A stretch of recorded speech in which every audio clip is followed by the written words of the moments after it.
മന്ദരമന്ദഹാസം വാതാലയേശമനിശം ഹൃദി ഭാവയാമി.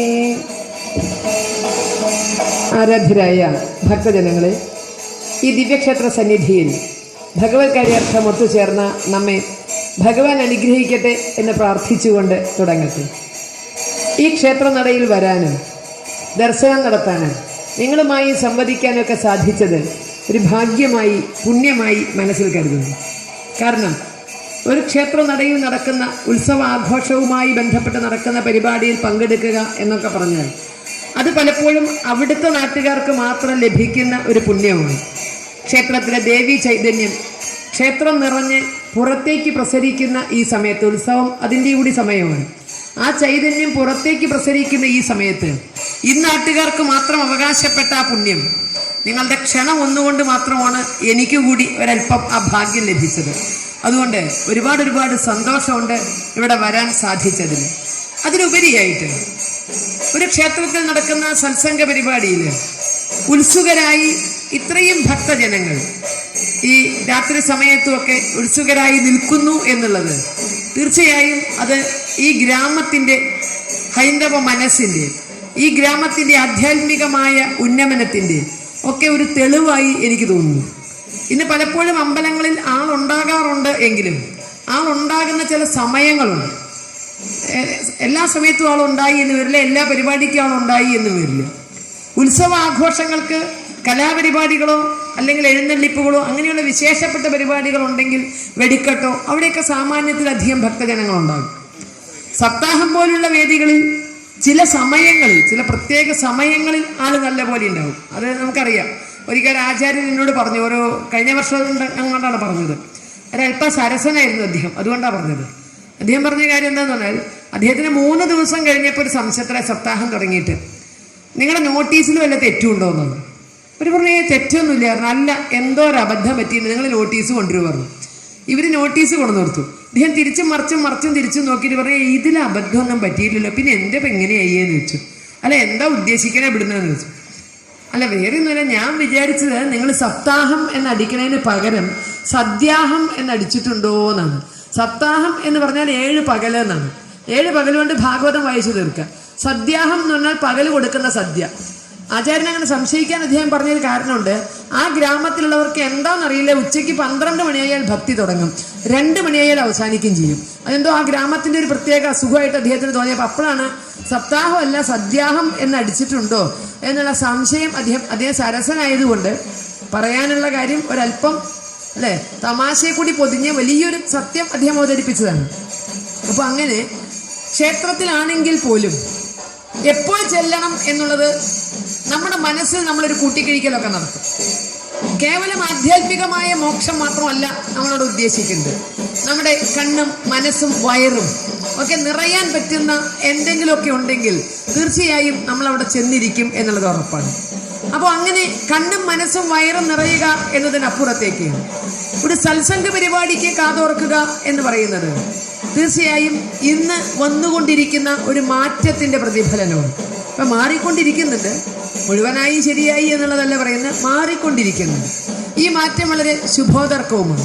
ഇപ്പം ഈ ക്ഷേത്രത്തിൻ്റെ തന്നെ ഇന്നലെകളിൽ നിന്ന് ഇന്ന് വരെ ഈ ക്ഷേത്രത്തോടൊപ്പം നടന്നവരാണ് ഈ ഇരിക്കുന്നവരൊക്കെ. എന്തായിരുന്നു ഇതിൻ്റെ ഇന്നലെകൾ എന്നുള്ളത് എന്നെക്കാൾ നന്നായി നിങ്ങൾക്കറിയാം. എനിക്ക് പറഞ്ഞു തന്നാലും മനസ്സിലാകും. കാരണം എന്താ വെച്ചാൽ എല്ലാ ക്ഷേത്രത്തിൻ്റെയും ചരിത്രം ഒരുപോലെയൊക്കെ തന്നെയാണ്. ആളും നാഥനും ഇല്ലാതെ, അന്ത്യത്തിരി കത്തിക്കാൻ വഴിയില്ലാണ്ട് അടഞ്ഞു കിടന്നിരുന്ന ക്ഷേത്രങ്ങളാണ് കേരളത്തിൻ്റെ ഐക്കണായിട്ട് നമുക്ക് അന്ന് എടുക്കാൻ സാധിക്കുക. ഇത് എന്നെ സംബന്ധിച്ചിടത്തോളം കേട്ടറിവല്ല, കണ്ടറിവാണ്. ഞാൻ എൻ്റെ കുട്ടിക്കാലത്തൊക്കെ തന്നെ മര്യാദയ്ക്കുള്ളൊരു അമ്പലത്തിൽ തൊഴുതാണ് ചിലപ്പോൾ ഗുരുവായൂരൊക്കെ ചെന്നിട്ടാണ്. അതല്ലാതെ ഞങ്ങളുടെ നാട്ടിലുള്ള അമ്പലങ്ങൾക്കൊന്നും പൂർണ്ണമായി ഒരു വിഗ്രഹം പോലും എവിടെ ഉണ്ടായിരുന്നില്ല. ഒക്കെ ഇടിഞ്ഞ് പൊളിഞ്ഞ് തകർന്ന് നാശമായി നശിച്ച് നാറാണക്കല്ല് കുത്തി കിടക്കുക എന്ന് പറഞ്ഞാൽ അതായിരുന്നു അവിടുത്തെയൊക്കെ ക്ഷേത്രങ്ങൾ. അകം തുറന്നു പോലും കാണാത്ത ദിവസങ്ങൾ ഉണ്ടായിട്ടുണ്ട്. മാസങ്ങൾ അടഞ്ഞു കിടക്കണ ഞാനൊക്കെ കണ്ടിട്ടുണ്ട്. പുറത്ത് വിളക്ക് വെച്ച് പോന്നിട്ടുണ്ട്. വീട്ടിലെന്തെങ്കിലും വിശേഷം ഉണ്ടെങ്കിൽ ഉഴക്ക എണ്ണ കൊണ്ടുപോയിട്ട് പുറത്തെ ദീപസ്തംഭത്തിൽ തിരി വെച്ചേക്കാൻ അമ്പലം തുറക്കണമെന്നില്ല. മഹാക്ഷേത്രമാണ്. 18 തളിയിലൊരു തളിയുണ്ട്. ഇതൊക്കെയാണ്. പക്ഷേ മഹിമ പറഞ്ഞിട്ടൊന്നും കാര്യമില്ല. അകത്ത് തിരി വെക്കാതെ പുറത്ത് ഞങ്ങൾ ആരെങ്കിലും ഏതെങ്കിലും വീട്ടിൽ എന്തെങ്കിലും വിശേഷം ഉണ്ടെങ്കിൽ പാവം ഭഗവാനെ പുറത്തുനിന്നെങ്കിലും ഒരു വെളിച്ചം കാണാം. അല്ലാതെ അകത്ത് തുറക്കുകയോ കത്തിക്കുകയോ ചെയ്യാതെ അങ്ങനെ പുറത്ത് കത്തിച്ച് പോകുന്നത് എൻ്റെ ഓർമ്മയിലുണ്ട്. അപ്പോൾ അതിൽ നിന്ന് നോക്കുമ്പോൾ ഇന്ന് നമ്മൾ ഒരുപാട് ഉയരെയാണ്. കേരളത്തിലെ എല്ലാ ക്ഷേത്രങ്ങളും ഒന്നൊന്നല്ല, ഓരോ ക്ഷേത്രവും പറയും ഞങ്ങൾ വളരെ ബുദ്ധിമുട്ടിയല്ല. എല്ലാ ക്ഷേത്രവും ഇന്ന് ഏറെക്കുറെ പൂർണ്ണ വളർച്ചയെത്തി. ഇപ്പം നിങ്ങളിതൊരു പൂർണ്ണ ക്ഷേത്രമാകാൻ പോവുകയാണ്, മഹാക്ഷേത്രമാകാൻ പോകുന്നു. സ്ഥിരമായി കൊടിമര പ്രതിഷ്ഠയൊക്കെ നടത്തി നിങ്ങളൊരു മഹാക്ഷേത്രത്തിന്റെ പട്ടികയിലേക്ക് സ്ഥാനം പിടിക്കാൻ പോവുകയാണ്.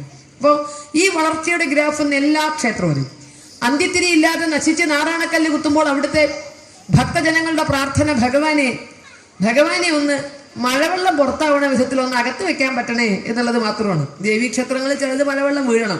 ഏതായാലും ഒരു മര്യാദയ്ക്ക് ഒരു ശ്രീകോവിൽ കെട്ടിയിട്ടൊന്ന് പ്രതിഷ്ഠിക്കാൻ കഴിയണേ എന്ന് മാത്രമേ പ്രാർത്ഥനയുണ്ടാവുള്ളൂ. അത് സാധിച്ചാൽ ആ നിമിഷം തുടങ്ങിയായി നമുക്ക് അടുത്ത മോഹം. നമ്മൾ മോഹം അങ്ങോട്ട് വിടുകയൊന്നുമില്ല.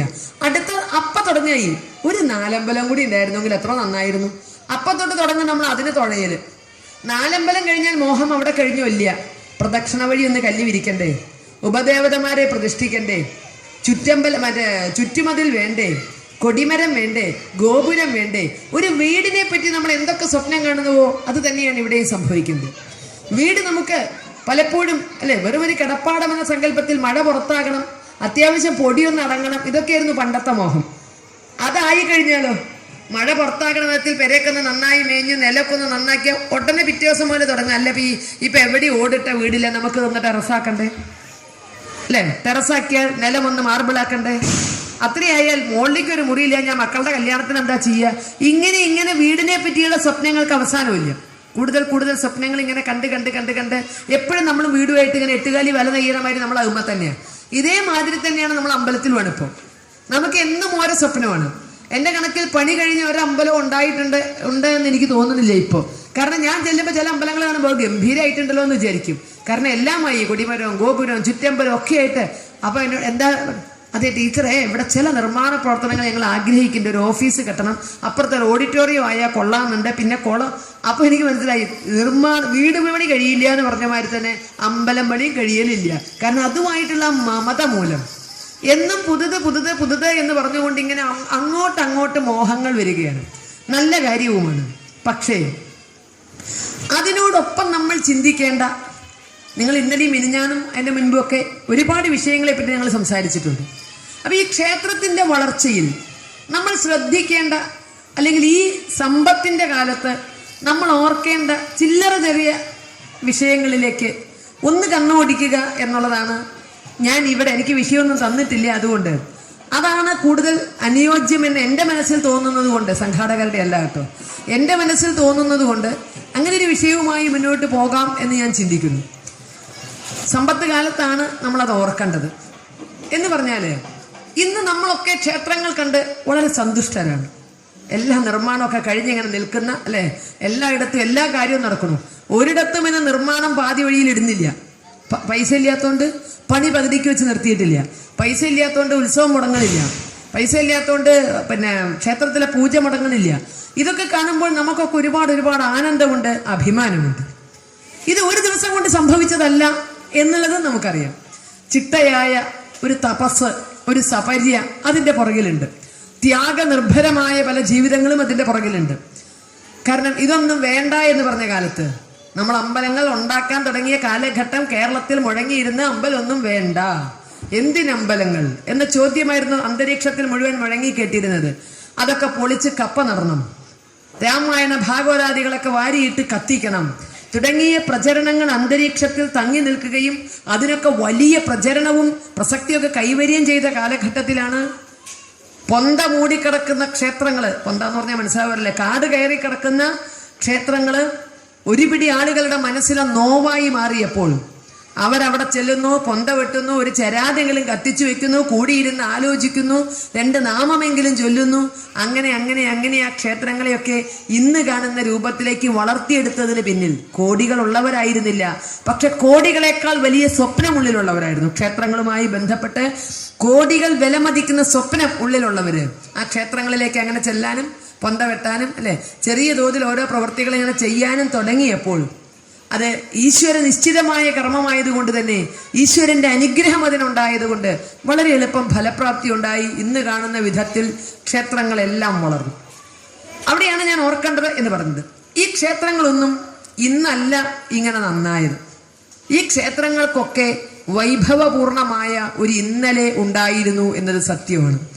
പല ക്ഷേത്രങ്ങളും, ഗ്രാമത്തിന്റെ ഉള്ളിലുള്ള പല ക്ഷേത്രങ്ങളും നിങ്ങൾ നോക്കുക, ആനപ്പള്ള മതിലും വലിയ നാലമ്പലും ഒക്കെ ആയിട്ട് അങ്ങനെ കിടക്കുന്ന ക്ഷേത്രങ്ങൾ നമ്മളാരും കെട്ടിയതല്ല.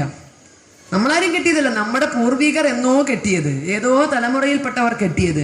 അന്നും ആ അമ്പലങ്ങളൊക്കെ ഇങ്ങനെ സജീവവും ഇന്നത്തെ പോലെ സജീവവും സക്രിയവും ആയിരുന്നിരിക്കാം. ആനയും പൂരവും ഊട്ടും വെടിക്കെട്ടും എല്ലാമായിട്ട് ഈ ക്ഷേത്ര നടകളൊക്കെ എന്നോ ഒരു കാലത്ത് അല്ലെ. ചിലർ പറഞ്ഞേക്കാം അവിടെ 7 ആന വെച്ച് എഴുന്നള്ളിപ്പുണ്ടായിരുന്ന അമ്പലമായിരുന്നു ഇത്രേ, 5000 പറ പാട്ടം പിരിഞ്ഞിരുന്ന അമ്പലമായിരുന്നു ഇത്രേ, പൊക്കെ എത്രയേ ഉള്ളൂ ഇത്രേ. അപ്പൊ അങ്ങനെ ഒരു കാലം ഉണ്ടായിരുന്നു. 5000 പറ പാട്ടം പിരിഞ്ഞതും 10 ആന അല്ലെങ്കിൽ 7 ആനയെ വെച്ച് എഴുന്നള്ളിപ്പ് നടത്തിയിരുന്നതും നാട്ടുകാർക്ക് മുഴുവൻ ഊട്ടും ഒക്കെ നടത്തിയിരുന്നു. പക്ഷേ ആ അമ്പലങ്ങൾക്ക് വലിയൊരു തകർച്ച നേരിട്ടു. ഞാനൊരു ആലപ്പുഴ ജില്ലയിലെ ഒരു ക്ഷേത്രത്തിൽ ചെന്നപ്പോൾ ആ ക്ഷേത്രത്തിന് ഒരു പത്തായപ്പുര എന്ന് പറഞ്ഞൊരു സംഗതിയുണ്ട്. അപ്പം ഞങ്ങൾക്കൊക്കെ ഈ വീടുകൾക്കാണ് പത്തായപ്പുര ഉള്ളത്. ഞാൻ ചോദിച്ചു ഇതെന്താ പത്തായപ്പുര? അപ്പോഴാണ് പറഞ്ഞത് അത് ഇവിടെ 6000 പറ, എത്ര ഒരു പറ പറഞ്ഞു, 5000-ന്റെ മേലെയാണ് പാട്ടം വന്നിരുന്നു. ആ പാട്ട നെല്ല് ശേഖരിച്ചിരുന്ന പത്തായം വെച്ചിരുന്ന പുര, അതാണ് പത്തായപ്പുര എന്ന് പറയുന്നത്. അത്ര കേമായ ഭഗവാനാണെന്നാണ്. ഇതൊരാൾ പറഞ്ഞപ്പോൾ കേട്ട് നിൽക്കുന്ന ആളെന്താ പറഞ്ഞറിയോ? അതൊക്കെ ശരി, എൻ്റെ പൂപ്പാക്കട ആന ഉണ്ടായിരുന്നു എന്ന് പറഞ്ഞ മാതിരി 6000 പറ പാട്ടൊക്കെ ഇവിടെ വന്നിരുന്നു. പക്ഷേ അത് കഴിഞ്ഞിട്ട് നാഴി പച്ചരി റേഷൻ കടയിൽ നിന്ന് വാങ്ങിയിട്ട് തിളപ്പിച്ചു കൊടുക്കാൻ, ഭഗവാന് തിളപ്പിച്ചു കൊടുക്കാൻ വഴിയില്ലാത്ത അവസ്ഥയിലും ഈ അമ്പലത്തിൽ എന്ന് പറഞ്ഞു. റേഷൻ കടയിൽ നിന്നൊരു നാഴി പച്ചരി വാങ്ങിയിട്ടൊന്ന് തിളപ്പിച്ചു കൊടുക്കാൻ അതിനുള്ള വഴിയും കൂടി, അങ്ങനെ ഒരു നേദ്യം, വെള്ളനേദ്യം വെച്ച് കൊടുക്കാനും കൂടിയുള്ള വഴിയില്ലാതെ ഈ അമ്പലം നിർഗതി പ്രാപിച്ചു. അപ്പോൾ ആ ക്ഷേത്രത്തിന്റെ വളർച്ചയാണ്. ഒരു കാലത്ത് അത്യുന്നതങ്ങളിലായിരുന്നു, അതിനുശേഷം വീണു, ഇപ്പൊ വീണ്ടും ഇങ്ങനെ പിച്ച വെച്ച് മേലോട്ട് കയറുന്നു. അപ്പോൾ ഇനി നാളെ ഇങ്ങനെ ഒരു അവസ്ഥ ഉണ്ടാകില്ല എന്ന് നമുക്ക് പറയാൻ പറ്റും. അതാണ് ശ്രദ്ധിക്കേണ്ടത് എന്നെനിക്ക് തോന്നുന്നു. നാളെ ക്ഷേത്രങ്ങൾക്ക് അങ്ങനെ ഒരു അവസ്ഥ ഉണ്ടാകാതിരിക്കണമെങ്കിൽ, ഇനി ഒരിക്കൽ കൂടി ഏതെങ്കിലും ഒരു തലമുറ ഇതൊക്കെ വീണ്ടെടുക്കേണ്ടി വരാതിരിക്കണമെങ്കിൽ നമ്മൾ ശ്രദ്ധിക്കേണ്ട ചില കാര്യങ്ങൾ, അത് അകത്തു നിന്നും പുറത്തു നിന്നുമുള്ള ഒരുപാട് കാര്യങ്ങളെ പറ്റി നമ്മൾ ചിന്തിക്കേണ്ട. എല്ലാം നമുക്കിവിടെ പറയാൻ സാധിക്കില്ല. അകത്തു നിന്നും പുറത്തു നിന്നും വേണം. നമ്മുടെ ക്ഷേത്രങ്ങൾ തകരാനുണ്ടായ ഒന്നാമത്തെ കാരണം എന്താ? അതിലൊന്നാമത്തെ കാരണം നമ്മുടെ വിശ്വാസം നശിച്ചു പോയതാണ്. വിശ്വാസം നശിച്ച ഒരു ജനതയ്ക്ക് ക്ഷേത്രങ്ങൾ ആവശ്യമില്ല. ക്ഷേത്രങ്ങൾ ഇത്ര നിലവിൽ നിന്നിട്ട് ചില നിയമങ്ങളുള്ളതുകൊണ്ടാണ്. ചില നിയമങ്ങൾക്ക് ബ്രിട്ടീഷുകാർ നമുക്ക് ഒരുപാട് ദ്രോഹം ചെയ്തിട്ടുണ്ടെങ്കിലും അവരുടെ ഏതെങ്കിലും ഒരു നന്മ കുറിക്കണം എന്ന് പറഞ്ഞാൽ എന്നെ സംബന്ധിച്ച് ഒരൊറ്റ നന്മയെ കുറിക്കാൻ പറ്റുള്ളൂ. നമ്മുടെ അമ്പലങ്ങളുടെയൊക്കെ സ്വത്ത് കേണൽ മൺട്രോ പിടിച്ചെടുത്ത് നിർഗതി പിടിപ്പിച്ചിട്ടൊക്കെ ശരിയാണ്. പക്ഷെ ബ്രിട്ടീഷുകാരൻ്റെ ഒരു നന്മ പറയാൻ പറഞ്ഞാൽ ഒറ്റ നന്മയുള്ളൂ. നമ്മുടെ സ്വത്തുക്കളുടെ നിയമത്തിലൊരു കാര്യം ഉണ്ടായി. ക്ഷേത്ര നിയമങ്ങളൊക്കെ നികുതി നീക്കിയിട്ട ഭൂമിയാക്കിയിട്ട് ഭൂമിയാക്കി വെച്ചതുകൊണ്ട് ഒരു മനുഷ്യനും വിൽക്കാനും പറ്റില്ല, കൈമാറാനും പറ്റില്ല, ഭാഗം വെച്ചു കൊടുക്കാനും പറ്റില്ല. അതുകൊണ്ടാണ് ഇന്ന് വേണം തോന്നിയപ്പോൾ ഒക്കെ ഒന്ന് വീണ്ടെടുക്കാൻ പറ്റിയത്. അങ്ങനെ ഒരു നിയമം കൂടി ഇല്ലായിരുന്നെങ്കിൽ പരിപൂർണമായി നമുക്ക് എല്ലാ ക്ഷേത്രങ്ങളും നഷ്ടപ്പെട്ടു പോകുമായിരുന്നു. അപ്പോൾ വിശ്വാസം നശിച്ചത് കൊണ്ടല്ലേ. ഒരു തലമുറയിൽപ്പെട്ടവർ, ഏതോ തലമുറയിൽപ്പെട്ടവർ ഏക്കറക്കണക്കിന് ഭൂമി ക്ഷേത്രത്തിനായി മാറ്റിയിട്ടപ്പോൾ പിന്നീട് വന്ന നമുക്ക് അത് യാതൊരു പ്രയാസം കൂടാതെ മുറിച്ചു വിൽക്കാനും അല്ലെങ്കിൽ ഭാഗം വെക്കാനും മറ്റുള്ളവർക്ക് കൊടുക്കാനും ഒക്കെ ഉള്ളൊരു മനസ്സ് വരുന്നത് ആ വിശ്വാസത്തിലുള്ള തകർച്ച കൊണ്ടാണ്. അപ്പൊ നമ്മുടെ ക്ഷേത്രങ്ങളുടെ തകർച്ചയുടെ തുടക്കം അത് വിശ്വാസത്തിന്റെ തകർച്ചയാണ്. ആ വിശ്വാസത്തിന്റെ തകർച്ച എല്ലാ മേഖലകളിലും ബാധിച്ചു. ഇപ്പൊ നമ്മൾ വീണ്ടെടുക്കാനുള്ളൊരു ശ്രമമാണ്. വളരെ തീവ്രമായിട്ട് നമ്മൾ ശ്രമിച്ചുകൊണ്ടിരിക്കുന്നു. ഒരു പരിധി വരെയൊക്കെ നമ്മൾ വിജയിക്കുന്നുണ്ട്. പക്ഷേ ഇനിയും നമ്മൾ പൂർണ്ണതയിലെത്തി എന്ന് പറഞ്ഞുകൂടാ. വിശ്വാസത്തിന്റെ കാര്യത്തിൽ നമ്മൾ പൂർണ്ണതയിലെത്തി എന്ന് നമുക്ക് പറഞ്ഞുകൂടാ. ആ പൂർണ്ണതയിൽ എത്തണമെങ്കിൽ ഇനിയും ഏറെ പോകാനുണ്ട്. എവിടെയാണ് നമുക്ക് പാളിച്ച പറ്റുന്നത് ചിന്തിക്കും. ഇപ്പൊ കേരളത്തിൽ 36,000 ക്ഷേത്രങ്ങളുണ്ടെന്നാണ് ഏകദേശ കണക്കാണ്. 36,000 ക്ഷേത്രങ്ങളുണ്ട് കേരളത്തിൽ. പക്ഷേ നമ്മൾ മൈക്ക് ഓഫ് ചെയ്ത് ചോദിക്കേണ്ട ഒരു ചോദ്യമാണ്, അല്ലേ? പുറത്തേക്ക് കേൾക്കണ്ടാത്തൊരു ചോദ്യമെന്ന് വേണമെങ്കിൽ പറയാം. 36,000 ക്ഷേത്രങ്ങളുള്ള കേരളത്തിൽ, 5,000-ലധികം സപ്താഹമുള്ള കേരളത്തിൽ, അതിൻ്റെ പകുതിയോളം നവാഹം നടക്കുന്ന കേരളത്തിൽ, യാഗവും യജ്ഞവും ആനയും അമ്പാരിയും വെടിക്കെട്ടും എല്ലാം ഉള്ള കേരളത്തിൽ, അവിടെയാണ് ആ ചോദ്യം. ഒരു 36,000 വീടുകളിലെങ്കിലും സന്ധ്യാനാമം പതിവുണ്ടോ എന്നുള്ളത്. ഒരു 36,000 അമ്പലം ഉണ്ടല്ലോ. ഒരമ്പലത്തിന് ഒരു വീടെങ്കിലും മാറ്റാൻ കഴിഞ്ഞു? 36,000 വീടുകളിലെങ്കിലും സന്ധ്യാനാമം പതിവുണ്ടോ? ഒരു പൂജ്യം വെട്ടുക. ഒരു 3600 വീടുകളിലെങ്കിലും ഏതെങ്കിലും വിധത്തിലുള്ള വ്രതാചരണങ്ങൾ പതിവുണ്ടോ? ഇനി ഒരു പൂജ്യം വെട്ടുക, അല്ലേ? ഒരു 360 വീടുകളിലെങ്കിലും കൃത്യമായി ഏതെങ്കിലും വിധത്തിലുള്ള പുരാണ പാരായണം നടക്കുന്നുണ്ടോ? വേദന കൊണ്ട് നമ്മുടെ ഉള്ളിൽ തോന്നുന്ന ചോദ്യമാണ്. ഇതിനാരാണ് ഉത്തരവാദികൾ? പുറമെ ആരുമല്ല, നമ്മളാണ്. നമ്മുടെ വളർന്നു വരുന്ന ക്ഷേത്രങ്ങള്, അതിന്റെ സംഘാടകര്, അവിടെ എത്തുന്ന ഭക്തർ, ഇവർ ഒത്തൊരുമിച്ചൊന്ന് ശ്രമിച്ചിരുന്നുവെങ്കിൽ ക്ഷേത്ര നിർമ്മാണം പൂർത്തിയാക്കാൻ നമുക്ക് സാധിക്കുന്നത് പോലെ, ഉത്സവം നടത്താൻ നമുക്ക് കഴിയുന്നത് പോലെ ഇത്തരം ചില ലക്ഷ്യങ്ങൾ കൂടി നമ്മൾ ഉള്ളിൽ വെച്ചിരുന്നുവെങ്കിൽ നടക്കുമായിരുന്നില്ലേ? ആധ്യാത്മികമായ ഉന്നമനത്തിന് നമ്മൾ എവിടെയാണ് പരിശ്രമിക്കുന്നത്? ചിന്തിക്കുക. നിസ്സാരമായി നമ്മുടെ ധർമ്മത്തെ പറ്റി എന്തെങ്കിലും ഒന്ന് ചോദിച്ചാൽ നമ്മൾ ചൂളിപ്പോവില്ലേ? ചെറിയ എന്തെങ്കിലും ഒരു ചോദ്യം ചോദിച്ചാൽ അതോടുകൂടി നമ്മുടെ പണി കഴിഞ്ഞു. നമ്മൾ ഈ നാട്ടുകാരേ അല്ല പറയും. നമ്മൾ എന്തെങ്കിലും ഒന്ന് ഹൈന്ദവ ധർമ്മവുമായി ബന്ധപ്പെട്ട് ചോദിച്ചാൽ ഞങ്ങൾ ഈ നാട്ടുകാരേ അല്ല എന്ന് പറയും. 2-3 വർഷങ്ങൾക്ക് മുമ്പ് ഒരു മലയാളം പ്രൊഫസർ എന്നോടൊരു അനുഭവം പറഞ്ഞു. 42 കുട്ടികളുള്ള ഒരു ക്ലാസ്സിൽ, ഡിഗ്രി ക്ലാസ്സാണ്. ടീച്ചർ മലയാളത്തിന്റെ ഏതോ ഭാഗം എടുത്തിട്ട് നോട്ട് കൊടുക്കുകയാണ്. അപ്പൊ ടീച്ചർ ബോധപൂർവം ഒരു തെറ്റ് വരുത്തിയിട്ട് കൊടുത്തു. ശ്രീകൃഷ്ണന്റെ പത്നിയായ പാഞ്ചാലി എന്ന് പറഞ്ഞു. ശ്രീകൃഷ്ണന്റെ പത്നിയായ പാഞ്ചാലി. 42 കുട്ടികളുള്ള ക്ലാസ്സിൽ 39 കുട്ടികൾ ഹിന്ദു കുട്ടികളാണ്. 42 കുട്ടികളിൽ 39. ടീച്ചർ ആരെങ്കിലും ഒന്ന് തിരുത്തും വിചാരിച്ചിട്ട് 3-4 പ്രാവശ്യം പറഞ്ഞു, ശ്രീകൃഷ്ണന്റെ ഭാര്യയായ പാഞ്ചാലി, ശ്രീകൃഷ്ണന്റെ ഭാര്യയായ പാഞ്ചാലി. കുട്ടികൾക്കുള്ള എഴുതുമ്പോൾ ഒരു ശീലം, ശ്രീകൃഷ്ണന്റെ ഭാര്യയായ ടീച്ചറോടൊന്നും കൂടി ചോദിക്കും. അപ്പൊ ടീച്ചർ പറയും പാഞ്ചാലി, പാഞ്ചാലി. കുട്ടികൾക്ക് യാതൊരു പ്രശ്നമില്ല. ആരുടെ ഭാര്യ ആയാലും അവർക്കെന്ത് പോയി? അവരെന്നല്ല മാരേജ് സർട്ടിഫിക്കറ്റ് കൊടുക്കണത്. ശ്രീരാമന്റെ ഭാര്യ ആയാലും കുഴപ്പമില്ല, ശ്രീകൃഷ്ണന്റെ ഭാര്യ ആയാലും കുഴപ്പമില്ല, അവർക്ക് യാതൊരു വിഷയവും ഇല്ല. അപ്പൊ നമുക്ക് അമ്പലങ്ങളുണ്ട്, അവിടെ എല്ലാം നമ്മൾ എത്തുന്നുണ്ട്. പക്ഷെ നമ്മൾ ആരാണെന്നറിയുമോ? നമ്മുടെ ധർമ്മം എന്താണെന്നറിയുമോ? നമ്മുടെ വിശ്വാസം എന്താണെന്നറിയുമോ? ആചാരം എന്താണെന്നറിയുമോ? അനുഷ്ഠാനം എന്താണെന്നറിയുമോ? ഇത് പുറമെ ആരെങ്കിലും പഠിപ്പിക്കുന്നവരെ കാത്തു നിൽക്കാൻ പറ്റുമോ? നമ്മുടെ ആരാധനാലയങ്ങൾ ക്ഷേത്രങ്ങളാണെങ്കിൽ ആ ക്ഷേത്രങ്ങൾക്കാണ് പരമവും പ്രധാനവുമായ പങ്ക് ഇതിൽ വഹിക്കാൻ സാധിക്കുക. ഒരു 2-3 വിഭാഗം ആളുകൾ ശ്രമിച്ചാൽ വളരെ ചുരുങ്ങിയ വർഷം കൊണ്ട് നമുക്കും ഇത്തരം കാര്യങ്ങളൊക്കെ നമ്മുടെ വരുന്ന തലമുറയിൽ എത്തിക്കാൻ പറ്റും. 1, കേരളത്തിലെ എല്ലാ ക്ഷേത്രങ്ങളും. 2, ഇവിടുത്തെ സാമുദായിക സംഘടനകൾ. ഇന്ന് സമാജവുമായി നേരിട്ട് സംവദിക്കാൻ കഴിയുന്ന ഒരു വിഭാഗമാണ് സാമുദായിക സംഘടനകൾ. 3, ഇവിടുത്തെ ഹൈന്ദവ സംഘടനകൾ. ഈ 3 കൂട്ടരും ഒരുമിച്ച് ശ്രമിച്ചാൽ, ഒരേ ലക്ഷ്യത്തിന് വേണ്ടി ഒരുമിച്ച്, ഞങ്ങൾക്ക് ഭേദഭാവമില്ല എന്ന നിലയിൽ ഈ 3 കൂട്ടരും പരിശ്രമിച്ചാൽ വളരെ എളുപ്പം നമുക്ക് ഇത്തരം കാര്യങ്ങളൊക്കെ അറിയാം. ഇന്ന് നമുക്ക് നാമം ചൊല്ലാൻ അറിയില്ല, നാമമില്ല, വ്രതം, കാരണം ഇതിനെപ്പറ്റി ഒന്നും നിശ്ചയമില്ല. ഇതൊന്നും വേണമെന്നും നമുക്കില്ല. നമ്മളാരുമല്ല ഉത്തരവാദി. ഈ തലമുറയിൽപ്പെട്ട ആരുമല്ല ഇതിന് ഉത്തരവാദി. കാരണം എല്ലാം നഷ്ടപ്പെട്ടോടത്തുനിന്ന് നമ്മൾ ഇന്ന് പെറുക്കിക്കൊണ്ടിരിക്കുക. ഞാനതിനൊരു ഉദാഹരണം പറയാറ്. കാര്യം നമുക്ക് എൻ്റെ ആചാരങ്ങൾ പോയെന്ന് ചോദിച്ചാൽ ഒരു കാര്യമുള്ളൂ. നമ്മളിൽ കുറെ അനാചാരങ്ങൾ ഉണ്ടായിരുന്നു, കുറെ ദുരാചാരങ്ങൾ ഉണ്ടായിരുന്നു. ജാതീയമായ ഉച്ചനീചത്വങ്ങൾ അടക്കമുള്ള ചില അനാചാരങ്ങളും ദുരാചാരങ്ങളും ഉണ്ടായിരുന്നു. ദുരാചാരങ്ങൾ പൂർണ്ണമായി ഒഴിവാക്കണം, അനാചാരങ്ങൾ പരിഷ്കരിക്കണം, ആചാരങ്ങൾ നടക്കണം.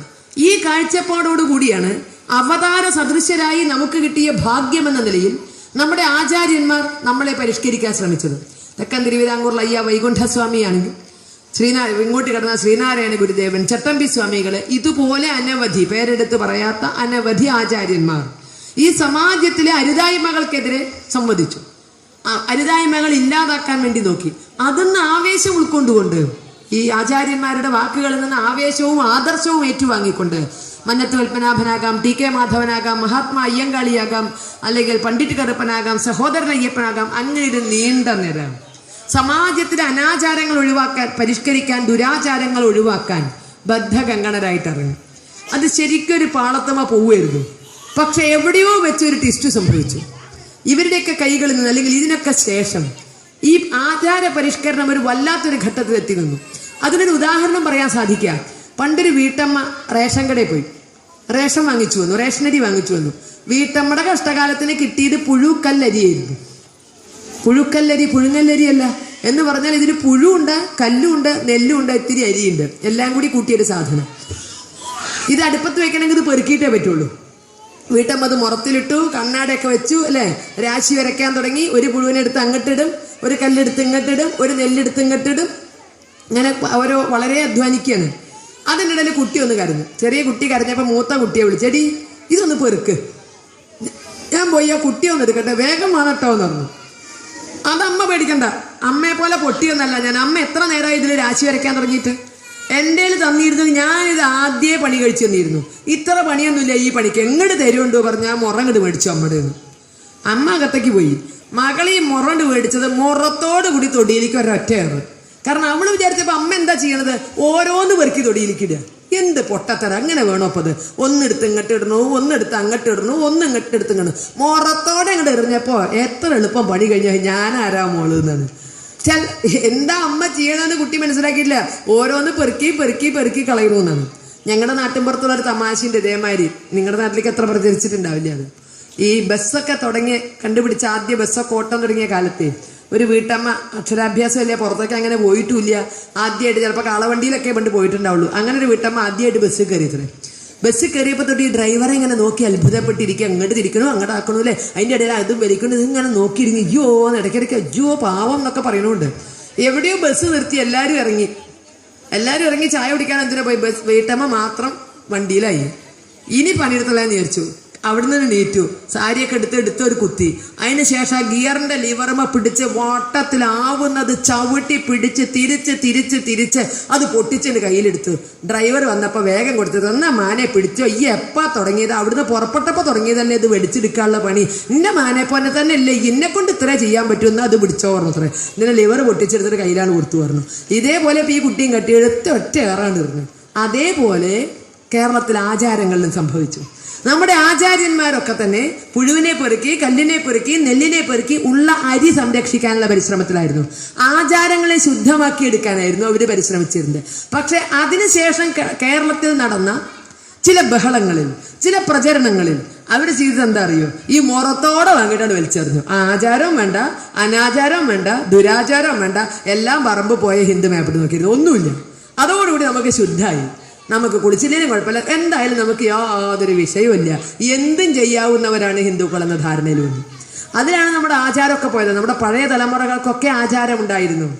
എന്തൊക്കെ ബുദ്ധിമുട്ടിയായാലും ആചാരങ്ങളോട് സന്ധിയില്ലാതെ അവർ ജീവിച്ചിരുന്നു. ഇന്നും കേരളത്തിന് വെളിയിലുള്ളവർക്ക് ആചാരങ്ങളോട് പ്രതിബദ്ധതയുണ്ട്. കേരളത്തിൽ സംഭവിച്ചത് ഈ മുറത്തോടെയുള്ള ഏറാണ്. മുറത്തോടുകൂടി എറിഞ്ഞപ്പോൾ ആചാരം പോയി, അനാചാരം പോയി, ദുരാചാരം പോയി. ഇങ്ങനെയാണ് എളുപ്പം നന്നാക്കൽ എന്നുള്ളത്. തലവേദനയ്ക്ക് തലവെട്ടി പരിഹാരം കാണുന്ന പോലെ എളുപ്പത്തിൽ പ്രശ്നം പരിഹരിച്ചപ്പോൾ നമ്മളൊന്നുമില്ല. ഇപ്പം ഞാനും നിങ്ങൾ നോക്കണം എന്തിനറിയോ?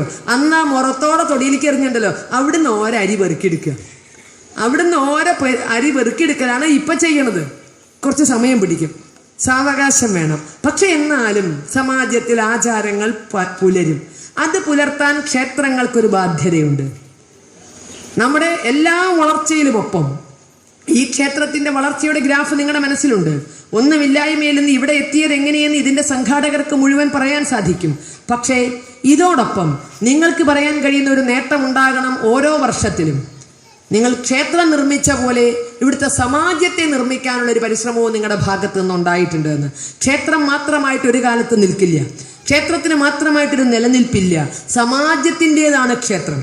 സമാജത്തിന്റെ വിശ്വാസങ്ങൾ, സമാജത്തിന്റെ ധൈര്യം, സമാജത്തിന്റെ ശക്തി, ഇതാണ് ക്ഷേത്രത്തിന്റെ അടിത്തറ. ഇതാണ് ക്ഷേത്രത്തിന്റെ ശക്തി. അതാണ് ക്ഷേത്രത്തിന്റെ വളർച്ച. വിശ്വാസം നഷ്ടപ്പെട്ടൊരു സമാജത്തിന്, ആത്മവിശ്വാസം നഷ്ടപ്പെട്ടൊരു സമാജത്തിന് ക്ഷേത്രങ്ങൾ മാത്രമായിട്ട് പരിപാലിക്കാൻ സാധിക്കില്ല. അപ്പൊ ക്ഷേത്രം നിർമ്മിക്കുന്നതിനോടൊപ്പം ഒരു ഇത്തിരിയെങ്കിലും നമ്മൾ ഈ സമാജത്തെ കൂടി ഒന്ന് നിർമ്മിക്കാൻ, അവിടെ ഒരു പുനഃസൃഷ്ടി നടത്താൻ, അവിടെയും ഈ കാണുന്ന വൈഭവം ഉണ്ടാക്കാൻ ഉള്ളൊരു പരിശ്രമം ഉണ്ടാകണം. അടുത്ത തലമുറയെങ്കിലും കൃത്യമായി ഏതൊക്കെ മൂല്യങ്ങൾ കിട്ടിയാണോ വളരേണ്ടത് ആ മൂല്യങ്ങൾ കൊടുത്ത് വളർത്തുന്നു എന്ന് ഉറപ്പുവരുത്താൻ നമുക്ക് സാധിക്കണം. അല്ലെങ്കിൽ സംഗതി അപകടവും. പിന്നെ ആർക്കായി അമ്പലം? അവരാണ് നാളെ നയിക്കേണ്ടത്. അവർക്ക് നേരം ഉണ്ടാവുമോ? ഇന്നിപ്പോൾ നമ്മുടെ കഴിഞ്ഞാൽ നമുക്ക് ശേഷം പ്രളയമൊന്നുമല്ല, നമ്മുടെ ശേഷം നമ്മുടെ മക്കൾക്ക് ഇതൊക്കെ നടത്തിക്കൊണ്ടുപോകാൻ നേരമുണ്ടോ? ആരെ കണ്ടിട്ട് സമാധാനിക്കണേ? 24 മണിക്കൂർ മൊബൈലിൽ തപ്പിത്തറഞ്ഞിരിക്കണം നമ്മുടെ മക്കളെയോ? ചിന്തിക്കുക. കാർട്ടൂണിൽ അഭിനമിച്ച് കഴിയുന്ന ശൈശവവും, മൊബൈലിൽ തപ്പിത്തടയുന്ന ബാല്യവും യൗവനവും, സീരിയലുകൾക്ക് മുന്നിൽ അടയിരിക്കുന്ന മധ്യവയസ്കം അല്ലെങ്കിൽ അതിനപ്പുറമുള്ളവരും, ഇങ്ങനെ ഇതിൽ ആരെ കണ്ടിട്ട് നമുക്ക് സമാധാനിക്കാൻ പറ്റും? നാളെ ഈ ക്ഷേത്രങ്ങൾക്കൊക്കെ തന്നെ ഇത്തരം കാര്യങ്ങളിലൊക്കെ ആളുണ്ടാകും, നമുക്ക് ചിന്തിക്കാൻ കഴിയില്ല. അപ്പോൾ അവിടെ കൂടി ഒരു മാറ്റം വരുത്തണം. സമാജത്തിൻ്റെതാണ് ക്ഷേത്രം എന്നതുകൊണ്ട് അവരിൽ വിശ്വാസം വളർത്താൻ വേണ്ടുന്ന പരിപാടികൾ, അതിലൊരു മടിയും വിചാരിക്കേണ്ട. ധർമ്മം പഠിപ്പിക്കാനുള്ള സംവിധാനങ്ങൾ ക്ഷേത്രമല്ലാതെ ആരും പഠിപ്പിക്കില്ല, സ്കൂള് പഠിപ്പിക്കില്ല.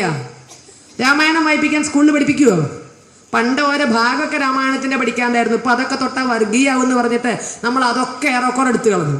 രാമായണം ഇല്ല ഇപ്പോൾ, അല്ലെങ്കിൽ ചില മൂല്യങ്ങൾ എന്തിൽ നിന്നൊക്കെയാണോ, കൃഷ്ണഗാഥയുടെ ഭാഗം പഠിക്കാനുണ്ടായിരുന്നു, രാമായണത്തിൻ്റെ ഭാഗം പഠിക്കാനുണ്ടായിരുന്നു, ഇങ്ങനെ പല മൂല്യങ്ങളും നമുക്കുണ്ടായിരുന്നു.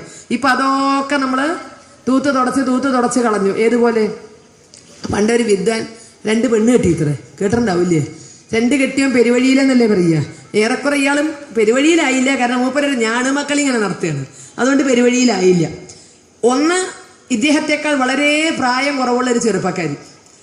രണ്ടാമത്തെ, അദ്ദേഹം ആദ്യം വിവാഹം കഴിച്ച അദ്ദേഹത്തിൻ്റെ സമപ്രായക്കാരി. ഇങ്ങനെ 2 പേരാണ് ഭാര്യമാർ.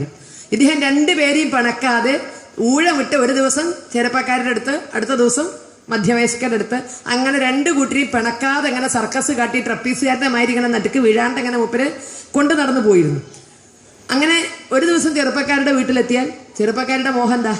പരമാവധി സ്നേഹിച്ച് ഭർത്താവിന് തോന്നണം എൻ്റെ മാത്രമാണെന്ന് തോന്നണം, അല്ലേ?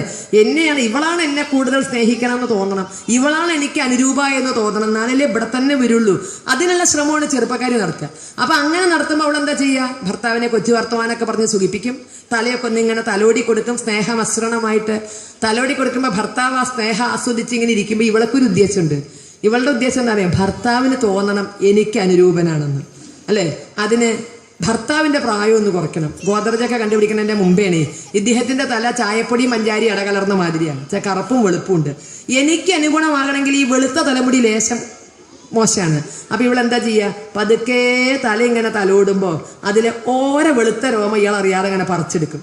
ഇയാൾ ആ സുഖത്തിന് ഇതൊന്നും അന്വേഷിക്കില്ല. അവളുടെ പരിപാടി കാരണം ഈ വെളുത്ത രോമമൊക്കെ തലേന്ന് പോകണം, ഭർത്താവ് എനിക്ക് മാത്രം പറ്റുന്നവനാകണമെന്ന്. പിറ്റേ ദിവസം പോവുക മറ്റേ ഭാര്യയുടെ അടുത്താണ്. അവളുടെ ഉദ്ദേശം ഇതൊക്കെ തന്നെയാണ്. അവളുടെ ഉദ്ദേശം എന്താ? എൻ്റെ ഭർത്താവ് ചെറുപ്പക്കാരനായാൽ അവിടുന്ന് ഇങ്ങോട്ട് പോരില്ല, എനിക്ക് അനുയോജ്യനാകണം. അതിനെന്താ വഴി?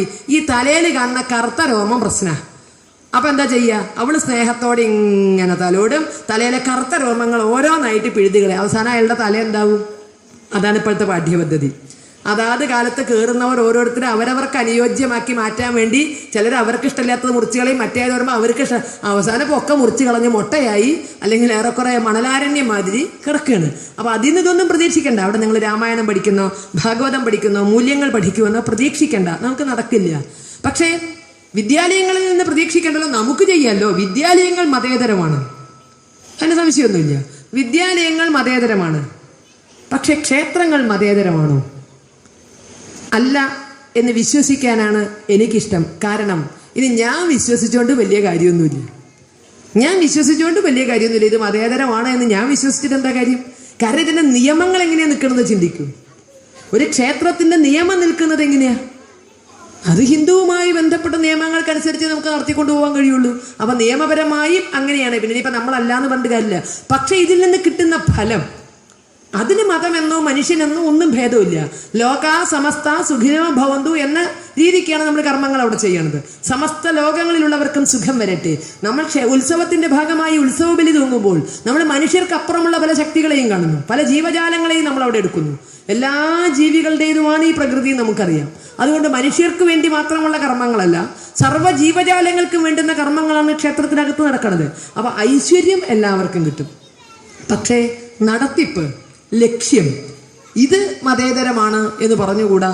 അത് ഹൈന്ദവ സമാജത്തിൻ്റെതാണ്. അതുകൊണ്ട് തന്നെ ലോകാ സമസ്ത സുഖിനോ ഭവന്തു എന്ന ലക്ഷ്യത്തിലേക്ക് എത്തണമെങ്കിൽ ആദ്യം അതിൻ്റെ ഉടമസ്ഥരിൽ നിന്ന് തുടങ്ങണ്ടേ, ഹൈന്ദവ സമാജത്തിൽ നിന്ന് തുടങ്ങണ്ടേ. അവർക്ക് വേണ്ടുന്ന കാര്യങ്ങൾ പറഞ്ഞു കൊടുക്കാൻ പറ്റില്ലെങ്കിൽ നമുക്കെന്തിന് ക്ഷേത്രം? ഈ ധർമ്മം നമ്മളിലേക്ക് എത്തിക്കാൻ കഴിഞ്ഞില്ലെങ്കിൽ നമുക്കെന്തിന് ക്ഷേത്രം? ഭഗവാൻ ഏതായാലും ക്ഷേത്രമൊന്നും വേണ്ട. ഏതെങ്കിലും ഭഗവാന് ഇരിക്കാനോ നടക്കാനോ സ്ഥലമില്ലാത്തതുകൊണ്ടൊന്നല്ല നാട്ടിൽ അമ്പലങ്ങൾ കെട്ടിയിരിക്കുന്നത്.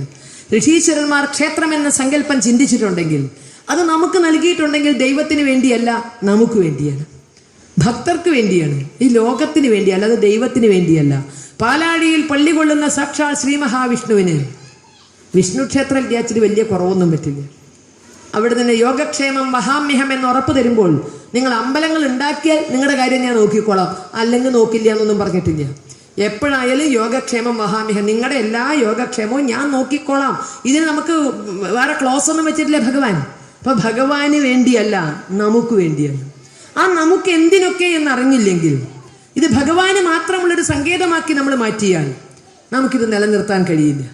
ഇത്രയോ ഈശ്വരനെ പോലെ നമ്മൾ ആ സാമാജികമായൊരു ദൃഷ്ടിയിൽ കാണാനും ഒരുമിച്ച് നിൽക്കാനും ഇതിനൊക്കെയാണ് നമുക്ക് ക്ഷേത്രങ്ങൾ. അപ്പോൾ അവ മതേതര കേന്ദ്രങ്ങളല്ല എന്ന ഭാവനയിലേക്ക് നമ്മൾ ആദ്യം എത്തണം. എല്ലാവരെയും സ്നേഹിക്കണം, എല്ലാവരെയും ഉൾക്കൊള്ളണം, എല്ലാവർക്കുമുള്ള ഐശ്വര്യത്തിന് വേണ്ടുന്ന കർമ്മങ്ങൾ ചെയ്യണം. പക്ഷേ ഇവിടെ പഠിപ്പിക്കേണ്ടത് ഹിന്ദു ധർമ്മമാണ്.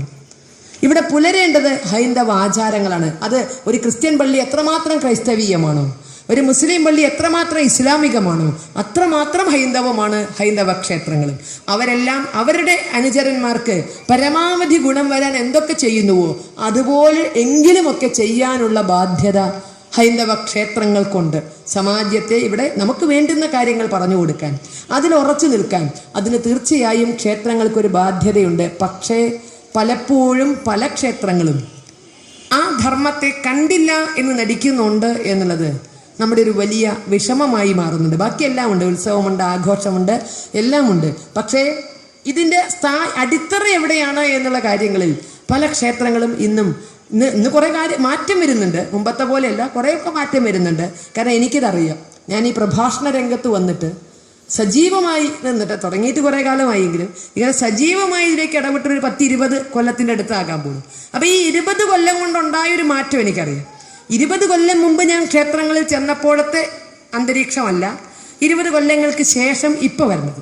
20 കൊല്ലങ്ങൾക്ക് മുമ്പ് ഹിന്ദു എന്ന 2 അക്ഷരം ക്ഷേത്രത്തിനകത്ത് പറഞ്ഞാൽ പരിഭ്രമിക്കുന്ന ഭരണാധികാരികളായിരുന്നു ഒട്ടുമിക്ക ആളുകൾ.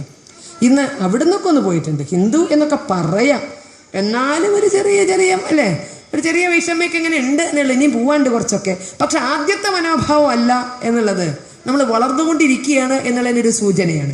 അപ്പോൾ നമ്മുടെ മക്കളെ, അടുത്ത വരുന്ന തലമുറയെ അവർക്ക് വേണ്ടുന്ന കാര്യങ്ങൾ നമ്മൾ പറഞ്ഞു കൊടുത്തില്ലെങ്കിൽ പിന്നെ ആർക്കാണ് ക്ഷേത്രങ്ങൾ? മദ്യത്തിനും മയക്കുമരുന്നിനും മഞ്ഞപ്പുസ്തകങ്ങൾക്കും അടിമപ്പെട്ട് നശിക്കാൻ പോകുന്നൊരു തലമുറയ്ക്ക് ക്ഷേത്രം ആവശ്യമില്ല. അപ്പം അവരെയൊക്കെ ശരിയായ വഴിയിലേക്ക് കൊണ്ടുവരണമെങ്കിൽ ധാർമ്മികമായ അറിവ് വേണം. വേറെ ഒന്നുകൊണ്ട് അവരെ നന്നാക്കാൻ പറ്റില്ല. ബാറ് പൂട്ടിയതുകൊണ്ടോ ബിവറേജസിലെ വിൽപ്പന കുറച്ചുകൊണ്ടോ ഒന്നും നന്നാവില്ല. അപ്പുറത്ത് കള്ളവാറ്റി തുടങ്ങിക്കോളും. കുടിക്കാത്തൊരു മനസ്സുണ്ടാക്കാൻ പറ്റുമോ? അതിന് ധാർമ്മികമായ ചിന്തകൾ ഉള്ളിൽ കയറണം. അപ്പോൾ നമുക്കും കൂടി വേണ്ടിയാണ്, സമാജത്തിന് വേണ്ടിയല്ല, നമുക്കും കൂടി വേണ്ടിയാണ് അത്തരം ധാർമ്മികമായ വളർച്ച നമ്മൾ ഉണ്ടാക്കുന്നത്. അതുകൊണ്ട് ഒരു ഇത്തിരി സമയമൊക്കെ ക്ഷേത്രങ്ങൾ, ഒരു ഇത്തിരി സമയവും ഊർജവും ചെലവഴിക്കുക. ഒരു